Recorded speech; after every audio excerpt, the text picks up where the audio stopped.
Bien, dans la carte postale numéro 5, nous allons créer une carte postale bien plus petite, 80 par 120 à la française. Toujours les fonds perdus de 5 mm, dans lequel nous allons insérer dans le tableau ici le New Yorker 2004 de Loustal, ainsi qu'ici le texte mise en page cours municipaux d'adultes, donc avec une création de couleurs. Donc je reviens sur InDesign, je mets un document 80 par 120 avec des fonds perdus de 5 mm. Toujours 5 mm de fonds perdus. Je vais créer donc une nouvelle couleur. Cette couleur, je vais mettre 20, 75, 75, 20, 75, 75 et 0. Cette couleur étant là, je vais simplement supprimer ça là. Je me retrouve donc bien avec cette couleur qui est ici. Il ne me reste plus qu'à sélectionner la couleur pour positionner mon élément. Donc voilà mon texte en couleur. Je fais la même chose pour le texte mise en page et je vais positionner mon texte ici. Vous voyez que la qualité de mon image n'est pas très bien, donc je vais dans affichage, performance d'affichage, qualité supérieure, et je retrouve une image avec une qualité bien meilleure. Je mets mon texte sur 2 lignes et je vais positionner mon texte ici. Je veux que mon texte soit aligné sur le bord de cette table. Donc pour cela, je vais réduire au maximum la taille de mon texte, de mon bloc. Je vais légèrement l'étirer et je vais déformer mon bloc texte. Pour déformer mon bloc texte, il suffit tout simplement de prendre ma flèche blanche, de cliquer dans l'angle de ma flèche blanche.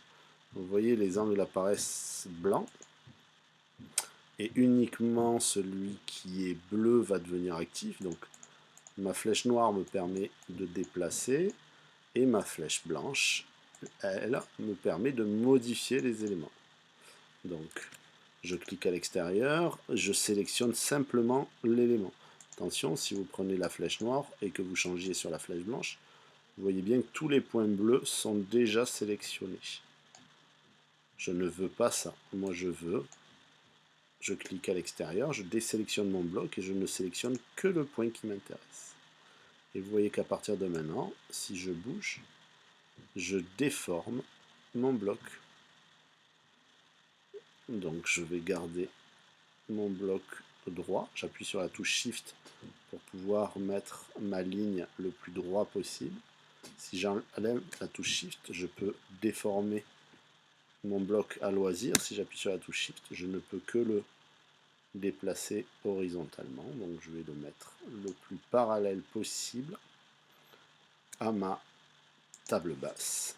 Et je vais me positionner mon élément ici. Et on voit bien que mon texte suit mon bloc est décalé et mon mise en page et cours suit mon bloc.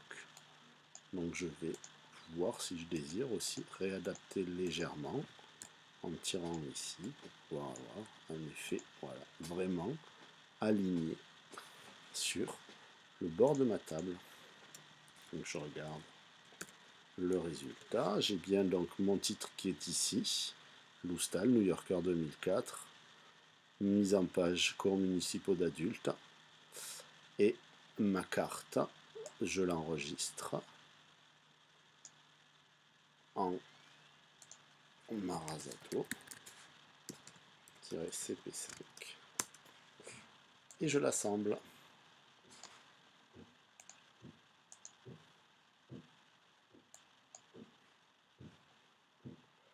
Je génère mon PDF dans le dossier Marazato que je remplace, trait de coupe, fond perdu, et j'exporte. Dans l'assemblage, si vous regardez bien les options d'assemblage, vous pouvez aussi modifier la génération du PDF en cliquant ici, mais je vais plutôt favoriser le deuxième élément pour pouvoir avoir une vision de mon PDF et de la finalisation de mon PDF. Donc si j'ouvre ici, j'ai bien mon fichier avec les traits de coupe, mon texte et le titre. Mon fichier est bon pour l'envoi à l'imprimeur.